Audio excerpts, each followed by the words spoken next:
"You're not successful enough to attend your grandmother's birthday." My mother's words crackled through the phone, each syllable dripping with disdain. "Amanda's company just hit $1 million in revenue. What have you achieved besides that little consulting business of yours?" I sat in my corner office on the 47th floor of Manhattan's most prestigious business district, staring at the skyline while my mother continued her tirade. The irony would have been laughable if it didn't sting so much. What she didn't know was that my little consulting business had quietly grown into Morgan & Associates, one of the largest business turnaround firms in New York. "Mom, it's Grandma's 90th birthday," I said, keeping my voice steady. "She specifically asked for me to be there. While we're having a select gathering of successful family members. Amanda's bringing her new BMW, and she's making a speech about entrepreneurship. We can't have you diminishing the occasion." My sister Amanda, the self-proclaimed business prodigy, if only they knew that her $1 million company was hemorrhaging money faster than a sinking ship. "Fine," I replied, my finger hovering over the end call button. "Tell Grandma I love her." "Don't be dramatic, Sarah. Once you've achieved something noteworthy, you'll understand why we need to maintain certain standards." I ended the call and turned to face the wall of awards behind my desk. Achievements I'd never shared with my family. They didn't know that Sarah Morgan, the daughter they dismissed as underachieving, was the same S.J. Morgan making waves in the business world. I had kept my success quiet, using my initials professionally, partly out of privacy, partly because I wanted to succeed without my family's constant judgment. My assistant, Kevin, knocked on the door. "Ms. Morgan? The quarterly reports are in. We've successfully turned around 17 companies this quarter alone. The board is thrilled." I nodded, still distracted by my mother's words. "Thanks, Kevin. Any word on Mitchell & Sons?" "Yes, actually. Their financials just came in. They're on the verge of bankruptcy. Looks like they need a miracle." Mitchell & Sons, my family's company. The business my grandfather had built from nothing, now run by my parents with Amanda as their golden child. They had no idea I'd been monitoring their decline for months. "Pull up their complete file," I said, turning to my computer. "I want to see everything." The numbers told a grim story. Bad investments, mismanagement, and Amanda's expensive expansion projects had left the company gasping for air. They had 3 months at most before everything collapsed. My phone buzzed again, a text from Amanda. "Sorry you can't make it to Grandma's party next week. But hey, maybe try actually doing something with your life." I put my phone face down and focused on the Mitchell & Sons file. I had a choice to make. Let my family's company sink, a fitting consequence for their years of dismissal and emotional abuse, or step in and save them. Kevin appeared at my door again. "Ms. Morgan, your grandmother is here to see you." My head snapped up. "What?" Grandma Helen stood in the doorway, her elegant frame belying her 89 years. She smiled knowingly as she took in my corner office, the awards, the view. "Did you really think you could keep this from me forever, Sarah Jane Morgan?" I rushed to help her to a seat, my heart pounding. "Grandma, how did you?" "Please," she waved her hand dismissively. "I may be old, but I'm not blind. Who do you think has been blocking your parents' attempts to look into S.J. Morgan's identity all these years?" I sat back stunned. "You knew?" "Of course I knew. I also know that Mitchell & Sons is about to collapse, largely thanks to your sister's incompetence and your parents' blindness." She leaned forward, her eyes sharp. "The question is, what are you going to do about it?" I gestured to the file open on my computer. "I've been tracking their decline. They need immediate intervention, new management, and about $20 million in capital to stay afloat." "And you could provide all of that," Grandma said. It wasn't a question.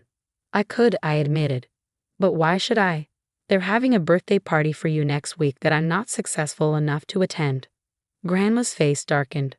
"Ah yes, that ridiculous event. Your mother's idea, of course." She always did miss the point entirely. She reached into her designer handbag and pulled out an envelope. "That's actually why I'm here." I took the envelope. Inside was an invitation to a different party, a small dinner at Grandma's actual house, the day before the official celebration. "That's my real birthday party," she said. "Just a few people who understand what truly matters in life. I'd very much like you to be there." Tears pricked at my eyes. "Of course I'll come." "Good." She stood up, straightening her jacket. "And Sarah? Whatever you decide about Mitchell and Sons, remember that sometimes the best revenge isn't letting people fail. It's showing them exactly what they failed to see. After she left, I sat for a long time looking at the Mitchell and Sons file. Kevin came in with coffee and waited patiently while I thought. Set up a meeting with the board, I finally said. I want to discuss acquiring Mitchell and Sons. The next week passed in a blur of preparation. While my family was busy planning Grandma's successful children-only party, I was putting together a rescue package for their company. The timing would be tight, but sometimes the universe has a way of arranging things perfectly. The night before the big family party, I drove to Grandma's house for her real celebration. It was a small gathering, just a few old friends of hers, her bridge partner, her gardener of 30 years, and me. No pretense, no competition, just genuine warmth and connection. You know, Grandma said as we enjoyed cake on her patio, success isn't what your parents think it is. It's not about cars or money or status. It's about integrity, kindness, and the courage to be yourself. I hugged her tightly, breathing in her familiar lavender scent. I know, Grandma. I learned that from you. The next morning, while my family was setting up for their exclusive party, I was sitting in the Mitchell and Sons boardroom with their executive team. They had called an emergency meeting after discovering their financial situation was even worse than they had thought.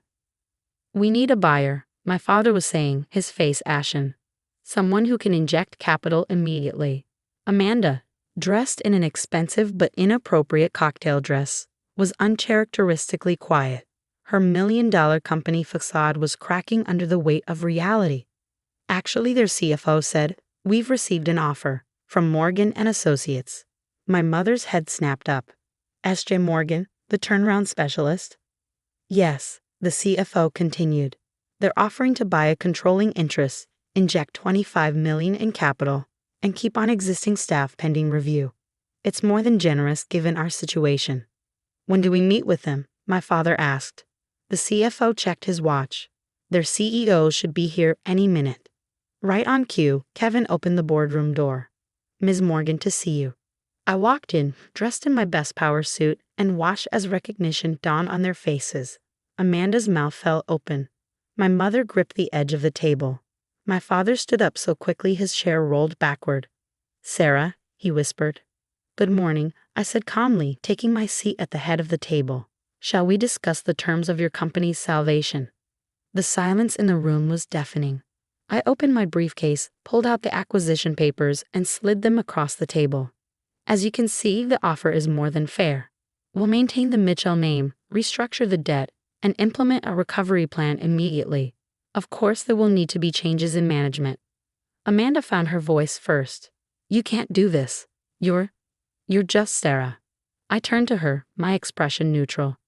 No, I'm S.J. Morgan, CEO of Morgan and Associates, and I'm offering to save our grandfather's legacy. Unless you prefer bankruptcy. My mother was staring at me like she'd never seen me before. In a way, she hadn't. She'd been so busy looking down on me that she had never bothered to look at what I was actually building. The party, she said faintly. Tonight's party. Yes, I cut in. The one I'm not successful enough to attend. Ironic, isn't it? The daughter you're so ashamed of is the only one who can save you from financial ruin. My father was reading through the acquisition papers, his hands trembling slightly. These terms. They're actually very generous. They are, I agreed, because despite everything, this company matters to me. Grandfather built it from nothing. It deserves better than bankruptcy. The meeting continued for another hour as we went through the details. By the end, my family sat in stunned silence as I signed the final papers, making me the majority owner of Mitchell and Sons. As I packed up my briefcase, my mother finally spoke again. The party tonight. Don't worry, I said, standing up. I won't embarrass you by showing up where I'm not wanted. I had dinner with Grandma last night, her real birthday celebration. This afternoon, I have a board meeting where we'll discuss the restructuring of your company. Enjoy your party. I turned to leave, then paused at the door. Oh, and Amanda. Next time you want to brag about $1 million in revenue, make sure you're actually turning a profit. I walked out of the boardroom with my head high, leaving my family to process the fact that the daughter they had dismissed as unsuccessful had just become their boss. Kevin was waiting by the elevator. Everything okay, Ms. Morgan? I smiled, feeling lighter than I had in years. Everything's perfect, Kevin. Sometimes success is the best revenge. As I rode down to the lobby, my phone buzzed with a text from Grandma. Proud of you, sweetheart. Show them what real success looks like. The aftermath of the board meeting rippled through the family like a tidal wave. By evening, my phone was flooded with messages from extended family members who had suddenly remembered my existence, from Amanda's business friends seeking connections, and most notably, from my parents. Sarah, please, my mother's latest text read. We need to talk about this. You can't just take over the company without discussing it with the family. I set my phone aside and focused on the stack of Mitchell & Sons financial records spread across my desk. The situation was even worse than I had initially thought. Amanda's pet projects had burned through millions, and my parents' refusal to see her flaws had nearly destroyed everything my grandfather had built. Kevin appeared at my door with fresh coffee. Your sister is in the lobby. She's quite insistent about seeing you. I sighed, glancing at the security feed on my computer. Amanda stood in the marble lobby, still wearing her party dress from this morning, mascara slightly smudged. She looked smaller somehow, less like the golden child and more like someone watching their carefully constructed world crumble. Send her up, I said. And Kevin? Hold my calls. Amanda burst into my office a few minutes later, her designer heels clicking against the hardwood floor. How dare you? She started, but her voice caught as she took in the view, the sophisticated decor, the wall of achievements. How long? She finally managed. How long have you been? This? I leaned back in my chair, studying my sister. Morgan and Associates has been successful for about 8 years now. But you'd know that if he'd ever bothered to ask what I was doing with my life instead of just assuming I was failing. But your little consulting business was a cover I finished for her. It was easier than dealing with the family's constant judgment and comparisons. Besides, you seem to need the spotlight so desperately. Amanda sank into one of the visitor chairs, her bravado deflating. The party's ruined, she said quietly. Grandma didn't even show up. Mom's crying in the bathroom, and Dad's trying to explain to everyone why his supposedly unsuccessful daughter just bought out the family company. Sounds challenging, I replied, keeping my voice neutral. Almost as challenging as being told you're not welcome at your own grandmother's birthday party because you're not successful enough. I did it, she started, then stopped. I might have been wrong about some things. Some things? I raised an eyebrow. Amanda, you've been running Mitchell & Sons into the ground while pretending to be a business genius. You've spent millions on vanity projects that had no chance of success. You've been living off our grandfather's legacy while slowly destroying it. She flinched. I was trying to innovate. No, I cut in firmly. You were trying to play CEO without doing actual work. And our parents enabled you because they couldn't bear to see their golden child fail. Tears welled in her eyes. Are you going to fire me? I pulled out a folder and slid it across the desk. That depends on you. This is a new contract. Junior VP position, focusing on client relations, something you're actually good at when you're not trying to prove something. Regular hours, regular salary, no more vanity projects. Your choice. Her hands trembled as she took the contract. You're offering me a demotion. I'm offering you a chance to earn your position instead of just claiming it. To learn the business properly from the ground up. To become someone worthy of grandfather's legacy. She stared at the contract for a long moment. And if I refuse? Then you'll get a generous severance package and best wishes for your future endeavors. But Amanda, I waited until she looked up. This is your one chance to prove you actually care about the company and not just your image. Before she could respond, my office door burst open. Our mother stormed in, her face flushed with anger, and what looked like several glasses of wine. How could you? She demanded. How could you humiliate us like this? On Grandma's birthday, of all days. I stood slowly, drawing myself to my full height. Humiliate you? By saving the company? Or by being successful in a way you failed to notice because you were too busy planning parties I wasn't good enough to attend? That's not, she faltered, looking around my office with dawning comprehension. We didn't know. You didn't want to know, I corrected. You had your narrative about who I was, and you never bothered to question it. Well, now you have to deal with reality. I'm not just successful. I'm the most successful person in this family. And I did it without your support, without your connections, and without your approval. Amanda was watching this exchange with wide eyes, the contract still clutched in her hands. Our mother sank into the other visitor chair, her anger giving way to something that looked almost like shame. "The party," she said weakly, "is exactly where I want to be, nowhere near it," I finished. "Now, unless either of you has actual business to discuss, I have work to do. Real work, not just appearances." Amanda stood up suddenly, squaring her shoulders. "I'll take the job," she said. "I want to learn, actually learn, not just pretend." I nodded, surprised but pleased. "Be here Monday at 8 a.m.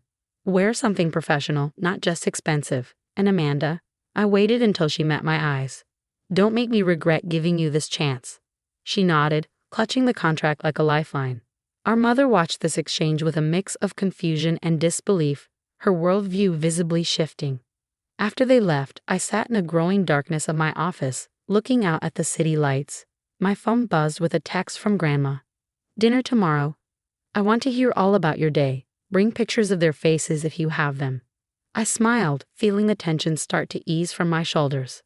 The hard part wasn't over. Turning around Mitchell and Sons would take time, and changing my family's dynamics would take even longer. But for the first time, I felt like I was standing on solid ground, my success visible and undeniable. Kevin appeared one last time. "Your father is here." I checked the time, nearly 9 p.m., send him in. My father walked in slowly, looking older than I'd ever seen him. He carried a small box, which he set carefully on my desk. "Your grandfather's pocket watch," he said quietly. "He always said it should go to the person who best understood the value of time." I think we both know that's you." I opened the box, running my finger over the worn gold surface. "You didn't come here just to give me this." He sank into a chair, shoulders slumping. "No, I came to say I'm sorry, and to ask if you'll teach me how to run my company properly, the way you run yours." I studied him for a long moment, remembering all the times he dismissed my suggestions, ignored my achievements, chosen Amanda's flash over my substance. But I also remember him teaching me to ride a bike, helping with my math homework, being proud of my grades before the family dynamics turned toxic. "Monday morning," I said finally, 8 a.m. sharp. "We'll start with a complete audit of the company's operations. No shortcuts, no covering up mistakes. Everything on the table." He nodded, relief washing over his face. "I'll be there." He stood to leave, then paused at the door. "Sarah, you're extraordinary. I'm sorry I forgot to see that." After he left, I held my grandfather's pocket watch, its steady ticking a reminder of how time changes everything. My phone buzzed one last time, a text from Amanda. "Thank you for the chance. I won't waste it." Maybe, just maybe, this was the beginning of something new. Not just a business turnaround, but a family one too. 6 months after taking over Mitchell and Sons, the transformation was evident in more ways than one. The company's financials had stabilized, unnecessary expenses were cut, and a new culture of accountability was slowly taking root. I sat in what used to be my father's office, now mine, reviewing the latest quarterly reports. Amanda, surprisingly, had thrown herself into her new role with unexpected dedication. Gone were the designer outfits and 3-hour lunches, replaced by practical business wear and actual client meetings. "The Henderson account numbers are in," she said, walking into my office with a stack of papers. "We hit all the targets, and they're considering expanding their contract." I looked up, noting the absence of makeup and the professional bun that had replaced her usually elaborate hairstyles. "Good work. Was this the client you met with last week?" She nodded, taking a seat. "I used the approach you suggested, focusing on long-term solutions instead of quick fixes. They appreciated the honesty." "Progress," I said, allowing myself a small smile. "You're learning." "I had a good teacher," she replied, then hesitated. "Sarah, about the family dinner tonight." "Ah, yes, the monthly family dinner Grandma had instituted as part of our healing process. Tonight would be the 6th one, and while they were getting less tense, they were still far from comfortable." "I'll be there," I assured her, though I'm not sure Mom's ready to hear about the new budget cuts. "She's trying," Amanda said softly. "We all are." The changes in my family had been as dramatic as those in the company. My father had thrown himself into learning proper business management, often being the first to arrive at the office and the last to leave. My mother had struggled more, her social standing shaken by the revelation that her unsuccessful daughter was actually a business powerhouse. "Ms. Morgan?" Kevin appeared at the door. "Your mother is here to see you." I exchanged glances with Amanda, who quickly gathered her papers. "I'll finish the Henderson report by tomorrow morning," she said, making her exit as our mother walked in. My mother had changed too, though more subtly. Her designer clothes were still present, but the air of superiority had diminished, replaced by something almost like uncertainty. "Sarah," she said, hovering by the door. "Do you have a moment?" Of course, I gestured to the chair Amanda had just vacated. "What's on your mind?" She sat carefully, smoothing her skirt in a nervous gesture I remembered from childhood. "I've been doing a lot of thinking, about everything, about how we treated you." I kept my face neutral, waiting. These conversations had become more frequent lately, each one peeling back another layer of our complicated relationship. "I was so focused on appearances," she continued, "on what success looked like from the outside. I never bothered to look deeper to see what real success meant. And now," I prompted when she fell silent. "Now I see that I was the failure," she said quietly. "Not as a businesswoman, I never claimed to be that, but as a mother. I failed to see my own daughter's worth." I leaned back in my chair, studying her. "Why are you telling me this now?" She reached into her bag and pulled out a photo album. "I found this while cleaning out the attic. It's from when you were little, before everything got complicated." She opened it to show pictures of a young me, reading business books, playing with a toy cash register, following my grandfather around his office. "You were always meant for this," she said softly. "I just couldn't see it because it didn't fit my idea of what success should look like." I took the album, memories flooding back. Grandfather used to let me sit in on his meetings sometimes. He said I asked better questions than most of his executives. He knew, she nodded. "He always knew you'd be the one to carry on his legacy. That's why," she hesitated, then continued, "that's why he left you his private journals. I found them last week, hidden in his study. They're filled with notes about you, about your potential. He saw everything we missed." She placed a key on my desk. "The journals are in his old study. They belong to you now." I picked up the key, feeling its weight in my hand. "Thank you," I said simply. "Will you?" She paused, gathering courage. "Will you tell me about your journey sometime? How you built all this? I'd like to understand." I looked at my mother, really looked at her, and saw something I'd never seen before. Genuine interest. Not in appearances or status, but in me and my story. "Come early to dinner tonight," I found myself saying. "I'll show you some of the early projects that started everything." Her face lit up with genuine pleasure. "I like that." After she left, I sat holding the key and the photo album, thinking about how life has a way of coming full circle. My phone buzzed with a text from Grandma. "Proud of both of you." Later that evening, as I prepared to leave the office, my father knocked on my door. He'd taken to working late, making up for years of delegating everything to others. "The Wilson contract review is done," he said, placing a folder on my desk. I went through it line by line, like you taught me. "And?" I prompted. "And I found 3 potential issues that could have cost us millions down the line. Already called the legal team to revise the terms." I nodded approvingly. "Good catch. You're getting better at this." He smiled slightly, the expression making him look younger. "I had a good teacher too." He paused, then added, "You know, watching you run things. It reminds me of your grandfather. He had the same attention to detail, the same integrity." "High praise," I said, touched despite myself. "Well-deserved praise," he corrected. "You've done more than save the company, Sarah. You've reminded us all what real leadership looks like." As I drove to Grandma's house that evening, I thought about how much had changed in 6 months. The company was thriving, Amanda was growing, and my parents were finally seeing me, really seeing me, for who I was. Grandma was waiting on her porch when I arrived, a knowing smile on her face. "Ready for another interesting family dinner?" I hugged her tightly. "As ready as I'll ever be." She pulled back to look at me. "You know, sometimes the greatest success isn't in the business you build, but in the relationships you repair." Looking through her window, I could see my family arriving. Amanda carrying her work papers, my mother clutching a bottle of wine, my father checking his phone for business updates. They weren't perfect, but they were trying. Maybe that was its own kind of success. "Now," Grandma said, linking her arm through mine, Tell me all about how you made Amanda work a full 8-hour day. I need details. I laugh, letting her lead me inside. Sometimes the best revenge isn't proving people wrong, but helping them become better. And sometimes, just sometimes, success means finding a way to blend the past with the present, creating a future none of us could have imagined. 1 year after the takeover, I stood at the podium during Mitchell and Son's centennial celebration. The grand ballroom was filled with employees, clients, and family members, a far cry from the exclusive gatherings of the past.